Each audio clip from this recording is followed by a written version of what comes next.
Before I start today's video, I just wanted to offer my condolences and prayers to the city of New Orleans after a horrific terrorist attack occurred there on New Year's Day, where 14 people lost their lives and 35 others were injured. We had filmed this project about a month or so prior in the exact spot where the attack occurred, and New Orleans is a city that holds a very special place in my heart, and I know they're hurting very badly right now. So I will continue to pray for the city of New Orleans as well as the victims and the victims' families. I will also be making a $2,000 donation to the family of Reggie Hunter. I will put a GoFundMe link in the description. He was one of the victims that lost their lives because of the attack on New Year's Day. I will also be donating any money that is made from suryacht.com in the month of January to a cause that'll help any of the victims. And if you're willing and able to, I strongly encourage that you do the same. Like I said, New Orleans is a city that really holds a lot of value in my heart. It's an amazing place with amazing people, and I think throughout this video, you're going to see just exactly that. I love that place, and if you're going through something right now because of the attack, I just pray that this video can be at least a little bit of a distraction for you. So thank you again for the support on this channel. It really means the world to me, and I hope you enjoy. God bless. What is the best city for food in the United States? Well, if you were to ask me, a degenerate food deleter, that would be New Orleans, Louisiana. So today, me and 4 of my best friends are heading south to New Orleans to eat 5 of the best meals the city has to offer. At the end of the video, I will rate each meal and reveal which one was the best, because that's how YouTube works. And before we dive into another world of intense dyspepsia, I should probably explain what makes New Orleans cuisine so legendary. Well, first, I'm under the assumption that everybody from the South can cook, minus people from South Florida. Secondly, New Orleans cuisine is combined from many different cultures, including Creole and Cajun cuisines, as well as soul food. The city of New Orleans and state of Louisiana have become a melting pot of some incredible dishes that, when combined, make it a good weekend for your stomach and a bad day to be a toilet, which is every day for my toilet. On our first day of our 4-day trip, I met my good friend Jack in Atlanta, who also co-hosts our new podcast with me and my brother called Shipheads. We exchanged the cleanest dap in NBA history. Clean dap. And then got on another flight to NOLA. Breaking news just in. Jack Kelly is hitting the gritty in New Orleans. Where we met up with the rest of the boys, Zach, a golf content creator, Zoni, who is a legend, and my plumber, who I honestly should be paying more. And again, my plumber asked to remain anonymous because he doesn't want his other clients to see that I'm his favorite. We went to French Quarter where we cheersed the first of many times this weekend before eating our first elite meal in the city. Now, French Quarter is a historical district in the Crescent City, specifically known for the street called Bourbon Street. It is the city's #1 tourist attraction, and we spent a lot of time there this weekend, so apologies if you're from New Orleans and really hate the direction of this video. But anyways, for a banger meal #1, we went to Cafe Fleur de Lis, and I just wanted to pre-apologize to anybody from Louisiana or anybody that speaks French. I'm going to butcher a lot of French words. Cafe Fleur de Lis, or however you pronounce that restaurant, is one of my staples whenever I come into New Orleans. Also, it's the first time I've ever eaten here. I started off this meal with an Irish coffee. I'm not actually sure what I got. And I got one of the most signature New Orleans and Louisiana dishes, Crawfish étouffée. This is a thick and flavorful stew cooked in Cajun or Creole style. Crayola. Like crayons. Creole. I was not even close. In a rich spice gravy and served over rice. Some people don't like to enjoy things in life and call crawfish certain things like mud bugs or a poor man's lobster. But honestly, crawfish is one of my favorite seafoods out there. And there's almost nothing better than some étouffée in Louisiana. Oh, that's got some spice to it. The French bread was so delicious as well, and it soaked all that flavor from the étouffée right up. This is the type of meal that'll make you want to move down here just to eat this good every day. No offense to the grocery store where I buy my peanut butter and jelly sandwiches from, where I mostly eat from every day. I ate this meal quicker than a teenager deleting their internet browser history at home. Huh? Where'd my food go? And apparently, my 4 friends did the exact same thing. This honestly was one of the best meals I've ever had, starting the trip on a very, very high note, and also a very high bar. because the other meals have to be better than it to be the best meal in New Orleans. Okay, I'm gonna stop talking. And for each of the 5 meals I'm consuming for this video, there's gonna be 3 judging criteria. First is taste, obviously, judging it on flavor and also my desire to get it again. In my video where I judged the $5 meal deals of Burger King, McDonald's, and Wendy's, I judged how I felt after eating it, and I'm not gonna do that here because there's a lot of Cajun and spicy seasonings and might not feel great after this weekend. Second is authenticity and tradition. Is it true to the Cajun, Creole, and soul food styles of New Orleans? Or is it as inauthentic as the watch I bought with 5,000 tickets from Chuck E. Cheese in the 3rd grade? And third is presentation. Now, if you watched any of the 2 seasons of Worst Cooks in America I competed on, ow! Obviously, I'm not good at presenting food myself, but as one of those people that likes food and eating it, I appreciate presentation now and then, so we'll count that here. And again, I'll reveal the rating for my crawfish étouffée meal as well as the other 4 meals at the end of the video. After Zach influenced in the wild for a little bit, we got into an Uber where Zoni thought our driver was a ghost and got to our Airbnb, which, wow, this is a really cool spot. It has some cool historic New Orleans architecture, a nice backyard with a big-ass hot tub, and this completely unnecessary roast of our hometown Cleveland. We can't stay here, we gotta leave. America only has 3 cities, New York, San Francisco, and New Orleans. Everywhere else is Cleveland. And what's funny is I messaged our Airbnb host after I saw this and was like, hey, did you guys purposely do this? And yeah, we might have to break the vampire emergency glass because our Airbnb hosts were out for blood.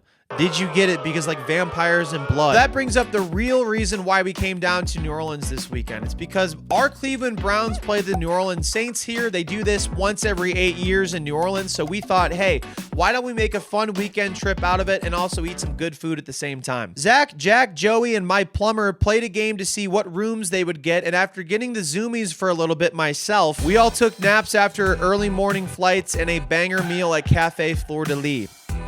I really don't know if I'm saying that right. I'm so sorry if I'm not. Okay, everybody slept for a while. Going outside to the hot tub to chill with the boys. I thought it was a pool, but it's a hot tub. Spa may be used only during daylight hours, so strike 1. Jack read every single rule on the hot tub at the Airbnb, and we probably broke half of them, to be honest with you. No food or drink. Strike 4. 2 bros chilling in the hot tub. And as we were getting ready to go out for our second meal, we watched the Cavs absolutely demolish the Chicago Bulls. Run that bitch up, Michael Jordan. And that's when the boys took on Bourbon Street. The boys take on Bourbon Street. So you guys see that sign in front of us? It says pizza by the slice. That's where the pizza by the slice is. Wait. Whoa! Before getting our second meal, we experienced an absolute Bourbon Street staple of degeneracy, a hand grenade. It's an exclusive drink made at a few locations on Bourbon Street, which includes vodka, gin, rum, and melon liqueur. That's 4 liquors. This drink is so strong, it'll make you want to talk shit to a very bad person. The boys threw their grenade floaties in the designated netting area, and I definitely got mine in too. I didn't deliberately drop my phone right when I threw it or anything. Our second meal in New Orleans came from a pretty cool spot on Bourbon Street called Cornet. I really want to call it Cornet. Google said it's pronounced Cornet, so blame the robots if I pronounced that one wrong. A lot of spots in New Orleans take advantage of upstairs balcony and patio seating, and however you pronounce this restaurant is one of them. And I got one of Louisiana's most iconic dishes for my second meal in New Orleans, the shrimp po' boy. Oh, I got Cajun in my eye. And yeah, rubbing your eye more only makes it worse, you mouth-breathing dumbass. A classic shrimp po' boy comes with crispy fried shrimp, lettuce, tomatoes, pickles, French bread, and a creamy remoulade sauce. No shot I pronounced that sauce correctly. For someone who knows how to pronounce all these French words, please tally up how many mistakes I made and comment it under this YouTube video, and I'll make sure to pin the comment so we can all see how embarrassing I am. I've been to this restaurant before and have eaten a really good crawfish étouffée here, but since I had that meal from meal 1, I love this city so much, man. I decided to do something different, unlike a lot of my weekly eating challenges. And my second meal was okay. The bread is so nice. What really hurt it was there was no remoulade sauce, or however the you pronounce that. And it felt like the bread to food ratio was way off too. I love it, city, man. I love it. Okay, real quick. I said the sandwich was off. It's partially true. I can eat anything on this channel. You guys obviously know that, having watched my content. The sandwich was good. It was just missing the sauce. Also, we're having a great time in New Orleans. I love this city. I love this restaurant. I've been here multiple times. They make great food. Just didn't have the sauce. That's all. So, don't want to slam them. They were probably busy. Okay, back to the video. And maybe that's how it's supposed to be. I'm not particularly sure, but I tell you what was supposed to be there was the sauce, and it definitely hurt the dish. Kind of feels good to critique some food after being critiqued a lot of worst cooks in America. Ow! Ow! And while we were eating, Jack was talking about how his stomach is already cooked for meal one, so I had to let him know, from my experience, the best way to go about this. Jack, I brought Pepto, Bro, I needed Gumbo. It was hard to stay focused on this meal, mostly because it's hard for me to focus on anything, but also because Bourbon Street is a non-stop party. Browns fans were everywhere here in New Orleans, and Zach Dubs was mesmerizing us with his dance moves. The audience, what you just did? Show them what? Ooh! that? We then went to my favorite bar in New Orleans, Lafitte's Blacksmith Shop. It's actually the oldest bar in the city and has these really good drinks called Voodoo Daiquiris, which are basically just frozen grape alcoholic slushies. None of the other boys really like them, but anyways, yeah, they're really delicious for me. The back of the bar is also a piano bar, and I requested That's All by Genesis. Real ball knowers know how good that song is on a piano. And after walking along the Mississippi River at night, one of my top 5 favorite rivers that has 4 I's, 4 S's, and 2 P's, it was time to go back to the Airbnb and catch some Z's.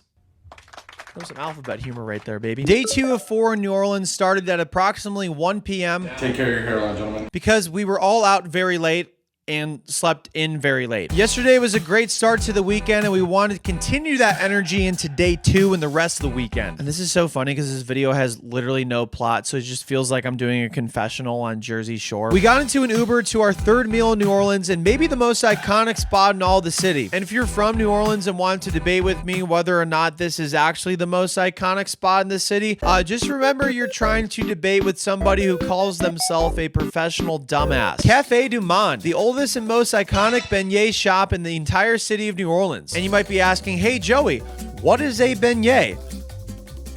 I don't know, but I looked it up. It is a deep fried pastry, typically square shaped and covered in powdered sugar. And no shot this thing is good for you, but that means it's perfect for me to consume on this channel. It is busy in New Orleans today. It was about a 30-minute wait just to get a seat at Café du Monde. Is that how you say it? But fortunately, this absolute legend was cranking out the heaters on the sax. We finally got a spot and ordered some beignets and Café au lait. I might have been close on like the other pronunciations of words. There's literally no way I'm close to that. Café au lait. It's funny because it just translates to coffee with milk, but it's way more fun and bougie to say it this way, so we're gonna just keep that. From a far distance, these beignets kind of look like big ravioli squares after you waited 5 minutes to tell the server at Olive Garden with the cheese grater when to stop, but thankfully they did not taste like that. I mean, look how much damn sugar is on these bad boys. I mean, is it really necessary to have that here? Yes it is. Because these beignets were sensational. Combined with the Café au lait or whatever, again, like we're just really shooting in the dark here. It's a dynamic duo and the perfect way to start off this morning in New Orleans at 2 p.m. Let's go now. My plumber really enjoyed this meal, not necessarily because of the food, but because after this weekend, he'll be able to put his future kids in boarding school. We went on a walk in the French Quarter and stopped by the Basilica to say some prayers for our stomachs this weekend before heading to another place for our double-header meal this afternoon. That's right, we're going to get another meal right now for some reason. Oh, look, a horse. I love the city for a multitude of reasons. One of them being the food is amazing. The vibes are really good. Vibes are high? Vibes are high. 3, the architecture is great. 4, the weather is like perfect here in November. Immaculate. Hey, thoughts on the Cavs?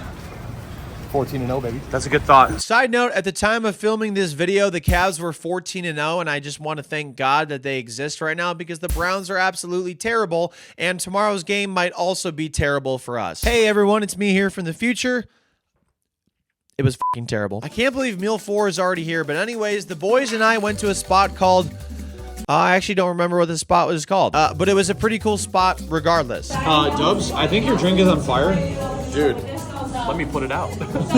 And for this meal, I got a pretty iconic Louisiana dish, red beans and rice. A traditional red beans and rice dish includes small kidney beans, what's called the Creole Holy Trinity, aka onions, celery, and bell pepper, cayenne pepper and Cajun seasoning, bay leaves, some sort of meat like andouille sausage or ham, and all that is served over white rice. On the side, I also got a cup of gumbo, a classic Louisiana stew that includes a strongly flavored stock, some meat, shellfish, or sometimes both, and the Creole Holy Trinity again. The gumbo was so damn good. It had a ton of flavor and was a nice way to jump into the meal before eating some red beans and rice. Now, I've had gumbo before, and gumbo in Louisiana. It's one of my favorite dishes here, but let's just say the red beans and rice wasn't my cup of tea. Or beans. It was fine. I didn't hate it or anything. I just would prefer some étouffée or gumbo over this if I was in New Orleans. Maybe it's because I just put my stomach through the holy trinity of dyspepsia, that being beignets, coffee, and gumbo, and I might not feel so good right now. That could be a thing. And unfortunately for red beans and rice, when I started to edit this video and put together this script, I found out the only plot point in the video that would have a disadvantage for red beans and rice. According to Wikipedia and some other places I'm too lazy to cite in this video, authentic red beans and rice is served on Mondays in Louisiana. And since today is Saturday and Monday is in 2 days, unfortunately for red beans and rice, it ain't authentic, and I'm not going to count it for one of my 5 meals in New Orleans. Sigh. Oh, well, I guess that means I'll just have to find more good meals in New Orleans. Gee darn. Zoni got a po' boy, and it looks so much better than mine from last night, and even had some remoulade sauce on it. And I would have tried his if I wasn't fighting for my life over here. We went back to the Airbnb to briefly change and cheers some Pepto-Bismol before going right back out to Bourbon Street. We then did a haunted pub crawl because I've done one of those in Savannah, Georgia before. So the boys and I decided to do one here in New Orleans, the city we've been in. I don't know why I'm talking still. Jenna was our tour guide and did an amazing job taking us to some super cool pubs in the area, telling us some super interesting ghost stories, and oh yeah, we did totally consume some cocktails as well. And the only thing that's going to be scarier than the haunted pub crawl this weekend is the fine Airbnb is going to give me for completely destroying our host sewage system. Ghost tours like this definitely give you a greater appreciation of the history of New Orleans, as well as some less touristy spots to see. And speaking of which, we decided to go back to those touristy spots on Bourbon Street. I ate some pizza by the slice here, and it was absolutely terrible, and I don't think pizza is very authentic to New Orleans, especially shitty pizza, so we're not going to count that as a meal on the trip. But what I will say is it's very nice to not be engorging myself with the exact same food 21 meals in a row in a week, and it's also been really, really fun to hang out with 4 of my best friends for an extended weekend. So if you guys like this video, please let me know, and I'll have to make more of them. We woke up on day 3, the last full day we have in New Orleans, and you know what that means. It's time for us to completely invest our entire mental health into whether or not our football team, the Cleveland Browns, who are very, very bad, decide if they want to win a football game or not. We took an Uber to the Superdome, which is one of my favorite venues to see a sporting event. How many touchdowns is Tillman getting today? 4. Oh, and also I dress up as Waldo to every game I go to. Since we've been complete degenerates so far this weekend and also did not get up super early this morning, we have not eaten so far today. And it's almost noon, the time when the Bourbon Saints game starts. So I was hoping for a miracle that I could get an authentic New Orleans dish at the Saints game for meal 4, but the concessions I'm used to are basically just overpriced crappy hot dogs and burgers and anything that kind of tastes like straight up doo-doo butter. And that's when I overheard some Saints fans talking to an usher and asking him where the Jambalaya is in the stadium. And I was like, wait, Jambalaya in a football stadium?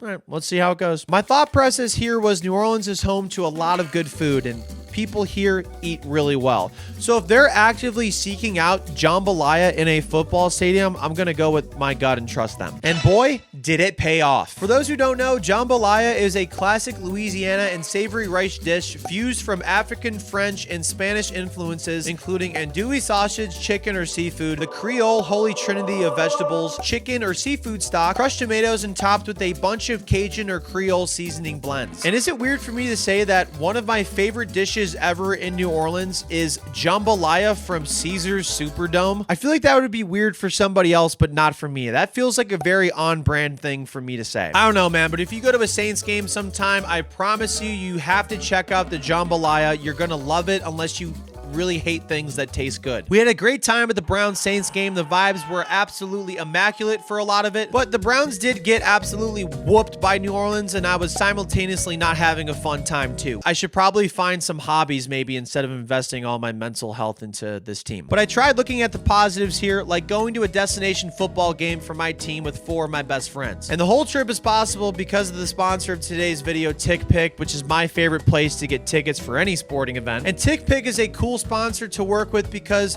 they don't care if I'm a dumbass or not. So thank you so much, guys. And speaking of being a dumbass, I did an eating challenge during this game where for every touchdown the Browns scored, I ate a ghost pepper.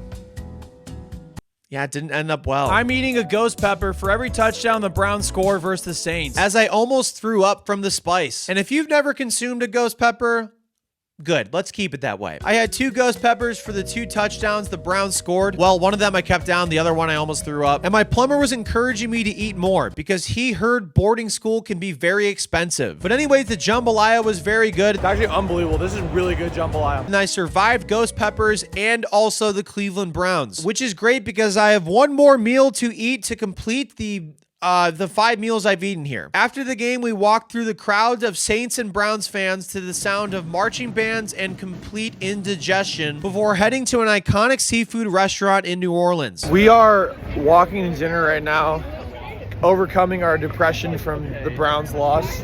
Got absolutely smoked by a miserable team. But New Orleans is a lot of fun. That's all I got for now. And I've been saying iconic to basically every restaurant we've been to so far, but for real, this one is very iconic, I think. I don't know. Drago's is home to the highest rated oysters in New Orleans with their signature and original charbroiled recipe. 2 reasons why some people typically don't like oysters is because they think it tastes fishy, which, newsflash, guys, it's low-key kind of fish. And secondly, because their texture kind of resembles mucus. But I'm telling you guys, if nobody told me that these were oysters, I never would have known. I got a half dozen oysters. There was so much flavor here, and my only complaint about them is that I didn't get enough of them. Bro. Oh my God. Dude, that is good. What does this guy think, huh? Mid.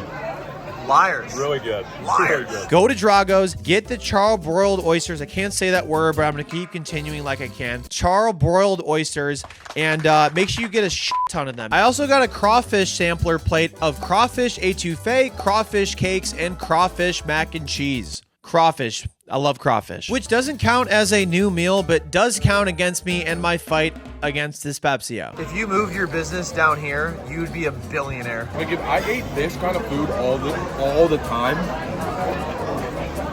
I would be cooked. My stomach cooked. Your toilet setup would be elite because you'd be there 80% of your time. We then went back to the Airbnb and watched Sunday Night Football as a family before calling it an early night since Zach, Zoni, and my plumber are leaving early tomorrow morning for home. I woke up on day 4, our final day here in New Orleans, and jumped in the hot tub one final time. I've eaten New Orleans food for the past 4 days, and it's cooked me.